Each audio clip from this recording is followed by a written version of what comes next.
इससे दोस्तों आज हम लोग मैकेनिक्स के बारे में पढ़ेंगे। मैकेनिक्स क्या होता है?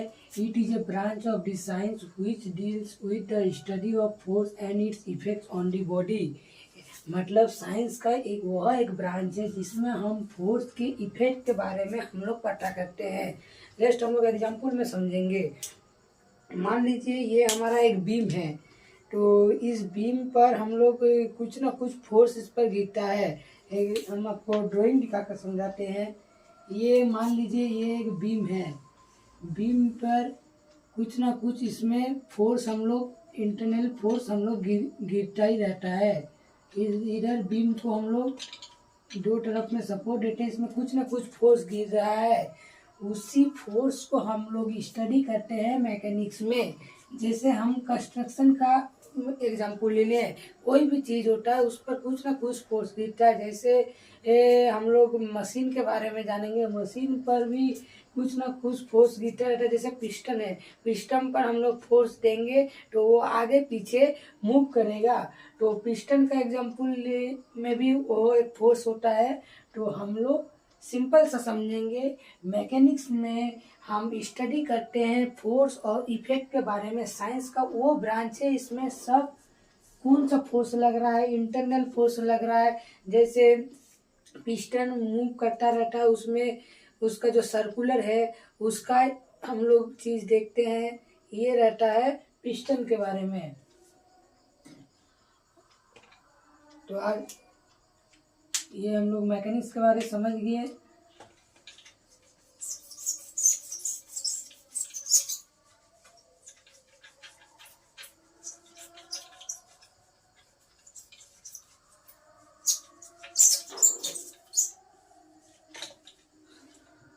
अब हम लोग समझेंगे मैकेनिक्स को कितने पार्ट में। मैकेनिक्स को हमने दो पार्ट में हम लोग डिवाइड किए हैं। मैकेनिक्स का दो पार्ट जो है, एक है सॉलिड पार्ट और एक है फ्लूइड पार्ट। एक है हमारा सॉलिड ऑफ मैकेनिक्स,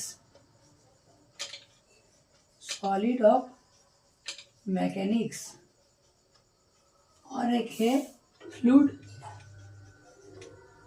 मैकेनिक्स। एक हम लोग सॉलिड मैकेनिक्स, एक फ्लूइड मैकेनिक्स। फिर सॉलिड मैकेनिक्स को भी हम लोग दो पार्ट में डिवाइड किए हैं, जिसमें आता है एक रिजिड बॉडी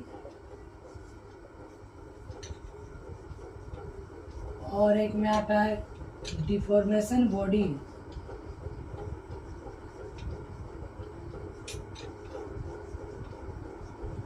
मैकेनिक्स को हमने दो पार्ट में डिवाइड किया है, एक सॉलिड ऑफ मैकेनिक्स, एक fluid of mechanics. Solid of mechanics में सॉलिड मटेरियल के बारे में स्टडी करेंगे, और फ्लूइड मैकेनिक्स में फ्लूइड की कितना स्ट्रेन है, कितना उसमें ये है, उसके बारे में ये इसमें स्टडी करते हैं। ये एक अलग पार्ट हो गया। ये एक अलग सब्जेक्ट के बारे में जानता है, जिसको एफएम, हमारा एफएम एक सब्जेक्ट है। ये एक अलग पार्ट हो गया। इसके बारे में हम बाद में पढ़ेंगे। हम लोग मेन पार्ट हम लोग सॉलिड ऑफ मैकेनिक्स के बारे में पढ़ना। सॉलिड ऑफ मैकेनिक्स को दो पार्ट में डिवाइड किए हैं, एक है रिजिड बॉडी, एक है डिफॉर्मेबल बॉडी। रिजिड बॉडी क्या है?